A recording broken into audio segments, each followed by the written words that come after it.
हर साल बिजली गिरने के चलते हमारे देश भारत में 2000 से भी ज़्यादा लोगों की मौत हो जाती है। ये बिजली गिरती तो सिर्फ कुछ सेकंड्स के लिए है, लेकिन लाखों करोड़ों वोल्ट का झटका दे जाती है। लेकिन क्या हो अगर आप किसी ऐसी जगह से गुजर रहे हो जहाँ दूर दूर तक कोई शेल्टर ना हो और वहाँ अचानक से तेज़ बारिश और बिजलियों का कड़कड़ाना शुरू हो जाए। तो ऐसी सिचुएशन में आपके लिए क्या करना सही रहेगा। सपोज आप कार चला रहे हो और कार के ऊपर अचानक से बिजली गिर जाए। तो इस वीडियो में हम आपको वेरियस सिचुएशंस में बिजली से बचने के तरीके बताएंगे। बिजली से बचना है तो हमें बिजली के बारे में कुछ विशेष जानकारियां होना ज़रूरी है, जैसे कि बिजली एक चार्ज है और डिस्चार्ज होने के लिए ज़मीन पर गिरती है। आसमान से गिरने वाली बिजली लगभग 4 से 5 किलोमीटर लंबी होती है। ज़्यादातर लाइटनिंग डायरेक्टली ज़मीन पर स्ट्राइक नहीं करती, ये ज़मीन से ऊपर ऊंची ऊंची इमारतों, टावर्स और पेड़ों पर गिरती हैं। इसको और अच्छे से समझते हैं। बिजली गिरने का असली रीजन बादल में फॉर्म होने वाले चार्जेस का है। बादल में दो तरह का चार्ज होता है, निगेटिव और पॉजिटिव। पॉजिटिव चार्ज हमेशा क्लाउड के टॉप में होते हैं और निगेटिव चार्ज क्लाउड के बॉटम में होते हैं। जब किसी बादल में निगेटिव चार्ज पॉजिटिव चार्ज के मुकाबले ज़्यादा हो जाता है, तब चार्जेस अनबैलेंस्ड हो जाते हैं और रैंडमली मूव करने लगते हैं। अब ये तभी स्थिर होंगे जब पॉजिटिव चार्ज निगेटिव चार्ज के बराबर हो जाएगा। इस चीज़ को हम पोटेंशियल डिफरेंस भी कहते हैं। अब अगर हम ग्राउंड की बात करें तो इसका सरफेस जो है वो पॉजिटिवली चार्ज होता है और ग्राउंड के टच में जितनी भी कंडक्टिव चीज़ें आती हैं, यानी जिन चीज़ों में करंट पास हो सके, वो सभी पॉजिटिवली चार्ज रहती हैं। जैसा कि हमें पता है कि अनलाइक चार्जेस हमेशा एक दूसरे को अट्रैक्ट करते हैं और जब दो चार्जेस आपस में टकराते हैं तो बिजली प्रोड्यूस होती है। जब कोई बादल बहुत ज़्यादा मात्रा में निगेटिवली चार्ज हो जाए, तब निगेटिवली चार्ज पार्टिकल्स ऑटोमेटिकली ज़मीन की तरफ अट्रैक्ट होने लगते हैं और ग्राउंड के पॉजिटिवली चार्ज होने की वजह से जब ज़मीन का चार्ज बादल के चार्ज के कांटेक्ट में आता है, तब हमें बिजली का झटका देखने को मिलता है। ये झटका सीधे ज़मीन में एब्जॉर्ब हो जाता है और ये बिजली उत्पन्न होने का प्रोसेस तब तक चलता रहता है जब तक बादल पूरे तरीके से न्यूट्रलाइज नहीं हो जाता। बादल जितना ज़्यादा निगेटिवली चार्ज होगा, बिजली का झटका उतना ज़्यादा तेज गिरेगा।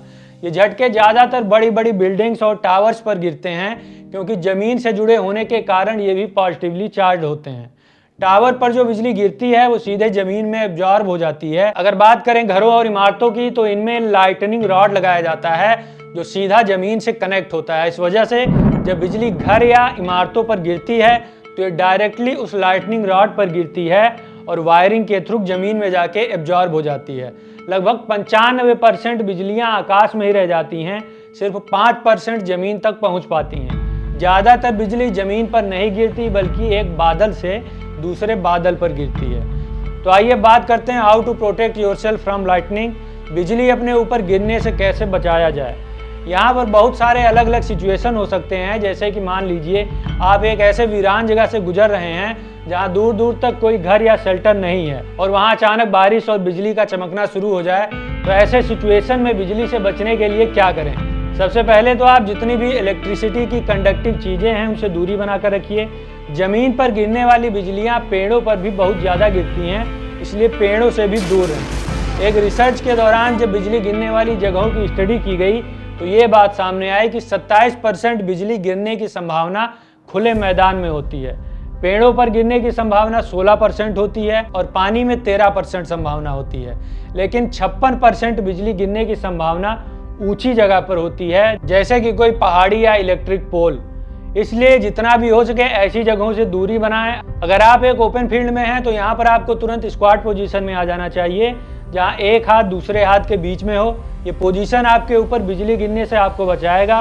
और अगर आप कार से कहीं जा रहे हों और अचानक से मौसम ख़राब हो जाए और ज़ोरदार बिजली कड़कने लगे, तो आपको क्या करना चाहिए। अगर आप कार के अंदर हैं तो आप बेफिक्र रहिए, क्योंकि कार कंपनीज कार्स को ऐसे मैन्युफैक्चर करती हैं कि अगर बिजली कार पर गिरी तो ये सीधे ग्राउंड में चली जाएगी और कार के अंदर बैठे इंसान को कोई नुकसान नहीं होगा। लेकिन अगर आप टू व्हीलर पर सफ़र कर रहे हैं, जैसे कि साइकिल या बाइक, तो आपको तुरंत किसी सुरक्षित जगह में आसरा ले लेना चाहिए। ऐसे वक्त में अम्ब्रेला लेके चलना भी एक गुड आइडिया नहीं है, क्योंकि उसका बेस मेटल का बना होता है और मेटल इलेक्ट्रिसिटी का गुड कंडक्टर होता है। उम्मीद है आपको ये पूरा कॉन्सेप्ट समझ में आ गया होगा।